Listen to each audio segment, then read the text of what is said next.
Media বন্ধুদের, আজ 8 তারিখ জুন 2025 আইপিএফটি রাজনৈতিক দলের পক্ষ থেকে আমরা একটি প্রেস কনফারেন্স আহ্বান করা হয়েছে। এই প্রেস কনফারেন্সে আমি Swapan Debbarma, general secretary IPFT, আমার সঙ্গে আছেন আমার পাশে যিনি আমাদের শাখা সংগঠন ইউথ আইপিএফটির প্রেসিডেন্ট বিকাশ দেববর্মা মহোদয়।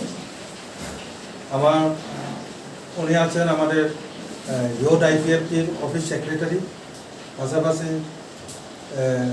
ওনার নাম রবি দেববর্মা, এবং আমাদের ইউথ আইপিএফটির এজিএস অ্যাসিস্ট্যান্ট জেনারেল সেক্রেটারি সহ সাধারণ সম্পাদক প্রদীপ দেববর্মা, ওনারা আছেন। তো আজকের এই প্রেস কনফারেন্সের মূলত 3টি বিষয় নিয়ে আমরা এই প্রেস কনফারেন্স রেখেছি। প্রথমত, গত 24 তারিখ মে 2025 আইপিএফটি দলের একটি রাজ্য সম্মেলন হয়েছিল। ওই রাজ্য সম্মেলনের মাধ্যমে আমাদের আইপিএফটি পার্টির যে সেন্ট্রাল এক্সিকিউটিভ কমিটি, কেন্দ্রীয় কার্যকরী কমিটির যে 65 জন সদস্যদের নিয়ে একটা পূর্ণাঙ্গ কমিটি ঘোষণা করা, অনুমোদন দেওয়া হয়েছিল। এই পূর্ণাঙ্গ কমিটির সদস্যদের নিয়ে আগামী 15 তারিখ জুন 2025 দুপুর 12টায় প্রেস ক্লাবে তাদেরকে নিয়ে একটি গুরুত্বপূর্ণ মিটিং ডাকা হয়েছে। উক্ত মিটিংয়ে পূর্ণাঙ্গ কমিটির সকল সদস্যদের যেভাবে হোক অবশ্যই উপস্থিত থাকার জন্য আজকে এই প্রেস কনফারেন্সের মাধ্যমে আমাদের সেই কার্যকরী কমিটির সদস্যদের বলা হয়েছে। ওই মিটিংয়ে মূলত 2টা সিদ্ধান্ত নেওয়া হবে। 1 নাম্বার দলীয় বিষয় হলো, 1 নাম্বার তো হলো দলীয় বিষয়, যে আমরা গত রাজ্য সম্মেলনে এই চলতি জুন মাসের মধ্যে আমাদের 25টা ডিভিশন এবং শাখা সংগঠন, যে ব্রাদারহুড অর্গানাইজেশন সংগঠন, ইউথ আইপিএফটি, আইডব্লিউএফটি, আটিসা, এই সংগঠনগুলো পূর্ণাঙ্গ কমিটি গঠনের জন্য নির্দেশ দেওয়া হয়েছিল। আর এই কমিটিগুলোকে সুন্দরভাবে আমরা সম্মেলনের মাধ্যমে যাতে করতে পারি তার জন্য একটা ডিস্ট্রিক্ট লেভেলে অবজারভার টিম গঠন করা হবে ওই মিটিংয়ের মাধ্যমে।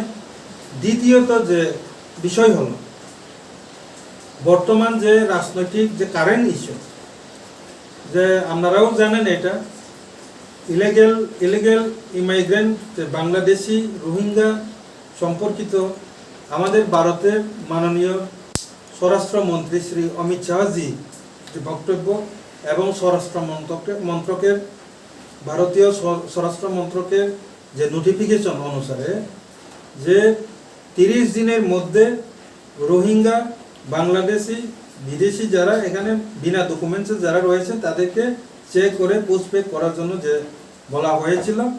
তো আমরা এই প্রেস মিটের মাধ্যমে, প্রেস কনফারেন্সের মধ্য দিয়ে মাননীয় Amit Shahji, honourable ministry of home affairs, government of India, ওনাকে ধন্যবাদ জানাই।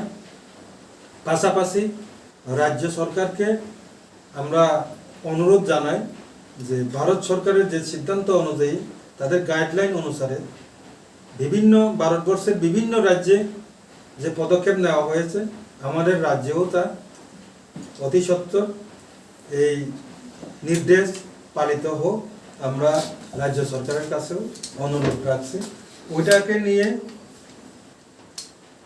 এই ইস্যুকে নিয়ে আমরা ওই মিটিংয়ে আগামী 15 তারিখ জুনের যে মিটিংয়ে আমরা রিভিউ করব। তো কাজে আইপিএফটি এই প্রেস মিটের মাধ্যমে আইপিএফটি দলের কর্মীদের প্রতি দলের অনুরোধ থাকবে, আমাদের যে দলীয় কর্মীদের প্রতি আমাদের সেন্ট্রাল টিম পক্ষ থেকে অনুরোধ থাকবে যে কারোর অথবা কোনো দলের প্ররোচনায় পা না দিয়ে আইনকে নিজের হাতে যাতে তুলে না নেই, আমাদের পার্টির আইপিএফটি কর্মীদেরকে আমরা তা সতর্ক করা হয়েছে। কারণ ভারত সরকার এ নিয়ে দেশের রাজ্য সরকারকে নির্দেশ দিয়েছে, কোনো দল বিশেষকে নির্দেশ দেয়নি। কাজেই রাজ্য সরকারে এ বিষয়ে দায়িত্ব নেবেন। ভারত সরকারের নির্দেশ রাজ্য সরকার পালন করতে দায়বদ্ধ।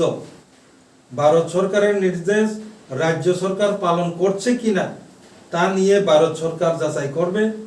আইপিএফটি প্রার্থী সর্বক্ষণ এ বিষয়ে ফলো আপ অথবা নজর রেখে চলেছে। নির্ধারিত সেই 30 দিন অতিক্রান্ত হবার পর রাজ্য সরকারের পদক্ষেপের উপর আমরা পুনরায় রিভিউ করে আমাদের পরবর্তী পদক্ষেপ ঘোষণা করা হবে। মাইগ্রেন্টস এবং এই যে রোহিঙ্গাদের পুশব্যাক করানোর জন্য যে আদেশ দিল্লি থেকে এসেছে, বিভিন্ন রাজ্যে এটা কার্যকরী হচ্ছে, কিন্তু আমরা লক্ষ্য করছি যে ত্রিপুরা রাজ্যে সেই রকম ভাবে এটা কার্যকরী করা হচ্ছে না। এই পরিপ্রেক্ষিতে দলের কি স্ট্যান্ড থাকবে? আমি একটু আগে বলেছি যে রাজ্য সরকারকে আমরা অনুরোধ করেছি, যেহেতু ভারত সরকারের নির্দেশ, সেই নির্দেশ যাতে পালিত হোক এবং পদক্ষেপ নেওয়া হোক। কিন্তু এর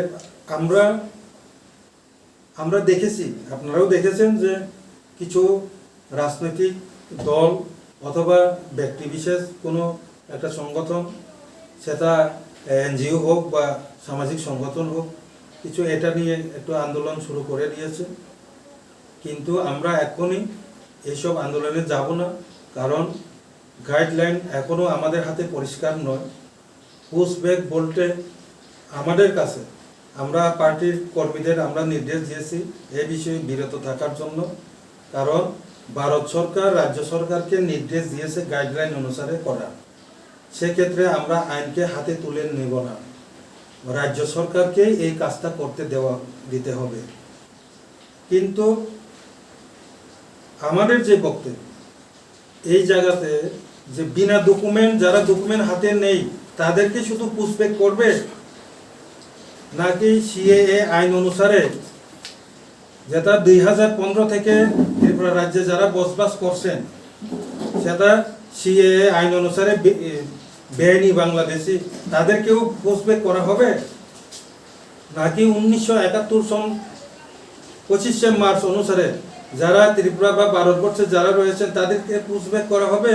নোটিফিকেশনে কিন্তু এই বিষয়ে কিছু অস্পষ্ট রয়েছে, যে কারণে শুধু এটা নয়, এটা কি শুধু ধরা খেলে বা ধরা পড়লে কি শুধু ওটাকে পুশব্যাক করে দেওয়া হবে, না এটার জন্য কি কোনো ক্যাম্পে রাখা হবে? এইসব বিষয়ে এখানে কোনো স্পষ্ট নেই, যে কারণে আমরা ফলো আপ করছি রাজ্য সরকার কি করবে, কোন পদক্ষেপ নেবে, 30 দিন পর কি পদক্ষেপ নেওয়া হয়েছে সেটাকে দেখে আমরা রিভিউ করব। রিভিউর পরে আমরা পরবর্তী পদক্ষেপ আমরা নেব। এটা হলো আইপিএফটির মূল বক্তব্য। রেল স্টেশনে আটক করা হয়েছে অনুপ্রবেশকারী, এই যে বিষয়গুলি ঘটনা প্রত্যেক দিনই নোটিফিকেশন হওয়ার পরে প্রত্যেক দিনই দেখা যাচ্ছে যে রাজ্যের কোনো না কোনো প্রান্তে বাংলাদেশিদের অনুপ্রবেশ লক্ষ্য করা যাচ্ছে। এজ এ সিটিজেন হিসাবে আপনাদের বা পলিটিক্যাল পার্টি হিসাবে আপনাদের কোনো দায়িত্ব এই বিষয়ে আছে? আমরা অলরেডি, আপনারাও জানেন, 2009 থেকে আমাদের যে ত্রিপুরা ল্যান্ড রাজ্য গঠনের যে এদেশি এলাকাকে নিয়ে ত্রিপুরা রাজ্য ভারতের সংবিধানের 2 এবং 3 নং ধারা অনুযায়ী আমরা এদেশি এলাকাকে নিয়ে পূর্ণাঙ্গ রাজ্য ত্রিপুরা ল্যান্ড রাজ্য গঠন নিয়ে আমরা দাবি করে এসেছি। আপনারা জানেন এই ডিমান্ডের পেছনে মূল যে কারণ, সেটি তো এই কারণ। তো এটা আমরা শুরু থেকে 1967 থেকে যখন এই ত্রিপুরা রাজ্যে আঞ্চলিক দল টিউজেস জন্ম হয়েছিল, সেটাতে প্রথম যে ডিমান্ড এটাই ছিল, কিন্তু তখন এই গুরুত্বটা মানুষ বুঝতে পারেনি। আমি আরেকটু ব্যাখ্যা করব, কারণ আমরা 2023 গত 2024-এও আমরা স্বরাষ্ট্রমন্ত্রী এবং রাজ্যপালের সঙ্গে এই বিষয় নিয়ে আমরা ডেপুটেশন দিয়েছি, যখন আমরা আমাদের বাংলাদেশে যখন শেখ হাসিনার অপসারণ নিয়ে যখন সমস্যা তৈরি হয়েছিল, তখনও আমরা এই কথাটা বলেছিলাম যে এইটা কিন্তু শুধু ত্রিপুরার বিষয় নয়, এই বিষয়টা কিন্তু সমগ্র ভারতবর্ষের ত্রিপুরা হচ্ছে এটা একমাত্র করিডোর। যারা ত্রিপুরায় অনুপ্রবেশ করবে বা করছে তারা তো ত্রিপুরায় থাকবে না, তারা মহারাষ্ট্রে যাবে, দিল্লিতে যাবে, কাজে এটা ক্যান্সার হয়ে যাবে। শুরু তো হবে ত্রিপুরা থেকে। এখন আমরা ত্রিপুরাবাসী যারা আছে আমরাই শুধু ভুগবে না, সারা ভারতবর্ষ এটা যখন ক্যান্সারের মতো স্প্রেড হয়ে যাবে তখনই আপনাদের মাথায় এটা আসবে। আমরা এই কথাটা কিন্তু বারবার বলে আসছিলাম। আজকে এই পাকিস্তান যুদ্ধ বাংলাদেশের যে পরিস্থিতির পরে যখন অমিত শাহজি তারা অনুভব করতে পেরেছেন, যাচাই করে দেখেছেন, এখন তো পশ্চিমবঙ্গে কীরকম হার, মহারাষ্ট্র, দিল্লি, তোমার ঝাড়খণ্ড, এরপরে বেঙ্গালোর, বিভিন্ন জায়গাতে এটা ক্যান্সারের মতো স্প্রেড হয়ে গেছে। যখন আমরা ত্রিপুরাবাসী যারা আমরা যখন বলতাম তখন আমাদেরকে কি বলতো, এটা সাম্প্রদায়িক একটা ইস্যু বলে বলতো, কিন্তু এটা আদৌ সাম্প্রদায়িক ইস্যু নয়, এটা ভারতবর্ষের সার্বভৌমত্বের বিষয়। এখন কিন্তু আর আমরা কি আর বলবো ত্রিপুরাবাসী, আমরা যা সময়ে বলেছিলাম, কিন্তু এখন আমাদের বলে লাভ নেই। এখন সারা ভারতবাসী বলবে, এখন দিল্লি বলবে, মহারাষ্ট্র বলবে, তাদের এখানেও সেই ক্যান্সারটা স্প্রেড হয়ে গেছে।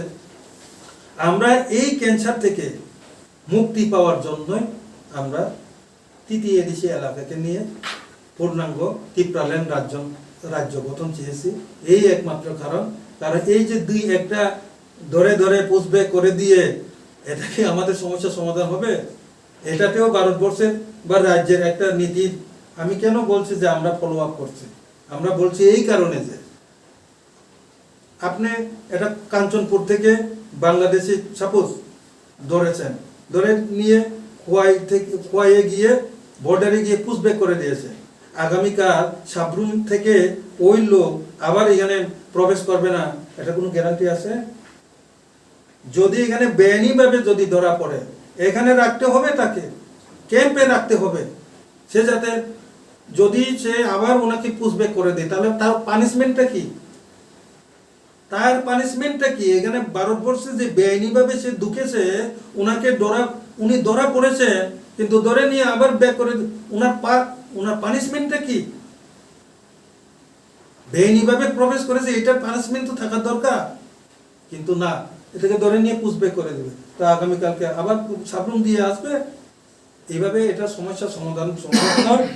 যে কারণে আমরা ফলো আপ করছি, এই কারণে কিভাবে এটার সমাধান করতে যাচ্ছে রাজ্য সরকার অথবা কেন্দ্রীয় সরকার, সেটা আমাদের কাছে পরিষ্কার নয়।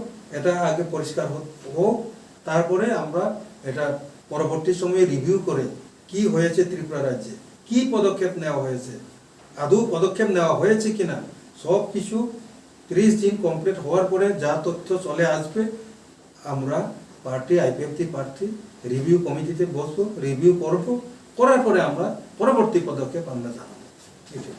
স্যার, আরেকটা বিষয়, কিন্তু এডিসিতে ভিলেজ কমিটি ইলেকশন হচ্ছে না, তাতে ওইখানের জনগণের যে সমস্যা সেটি সমাধান করতে অসুবিধা হচ্ছে। অন্যরা পার্টিরা এই আওয়াজ করছে, কিন্তু আপনাদের স্ট্যান্ড কি? আপনারা জানেন যে আমাদের মডেলিটি কমিটির মাধ্যমে 2019-এ এই তৃতীয় এডিসিকে ত্রিপুরা টেরিটোরিয়াল কাউন্সিল হিসাবে উন্নীত করার জন্য, যেখানে বর্তমানে 30 সদস্য যে তৃতীয় এডিসি, এটাকে 50টা আসন বিশিষ্ট সিট করে 42টা দপ্তর দিয়ে এটাকে তৃতীয় এডিসিকে উন্নীত করে ত্রিপুরা টেরিটোরিয়াল কাউন্সিল টিটিসি গঠনের জন্য অলরেডি 2019-এ আমাদের রাজ্য সরকারও পাস করে দিয়েছে বিধানসভায় প্রস্তাব, এবং এটা কি বলে পার্লামেন্টে বিবেচনাধীন অবস্থায় আছে। শুনেছি পার্লামেন্টের যে স্ট্যান্ডিং কমিটি সেও এটা সাবমিট করেছে, এখন এটা অপেক্ষায় আছে যে কোনো সময় এই সিদ্ধান্ত বের হয়ে আসতে পারে। তো যেখানে তৃতীয় এডিসি টোটালি চেঞ্জ হয়ে টিটিসি হয়ে যাবে, বর্তমানে যে এডিসির যে ভিলেজ কমিটি সেটা হলো এক স্তরীয় ভিলেজ কমিটি। টিটিসি হয়ে গেলে এই এক স্তরীয় যে ভিলেজ কমিটি যে পঞ্চায়েত, এই সিস্টেম 30 গ্রাম পঞ্চায়েতের সিস্টেমে চলে যাবে। তো এখন ইলেকশন করে ধরুন আগামী 3-4 মাস বা আগামী জুলাই মাস হয়তো তিথি ঘোষণা হলো, হ্যাঁ, তো আবার কি আমরা ইলেকশন করব? আমাদের প্রস্তাব এখানে যেহেতু মডেলিটি কমিটির মাধ্যমে আইপিএফটি বিজেপি যে চুক্তির মাধ্যমে যেখানে টিটিসি দেওয়ার কথা বলা হয়েছে, পাসও করা হয়েছে, সেটাকে ইমপ্লিমেন্ট করো এবং ওই টিটিসি আইন অনুসারে এখানে 30 পঞ্চায়েত সিস্টেমে ভিলেজ কমিটির ইলেকশন হোক, আমরা এইটা চাই। ধন্যবাদ।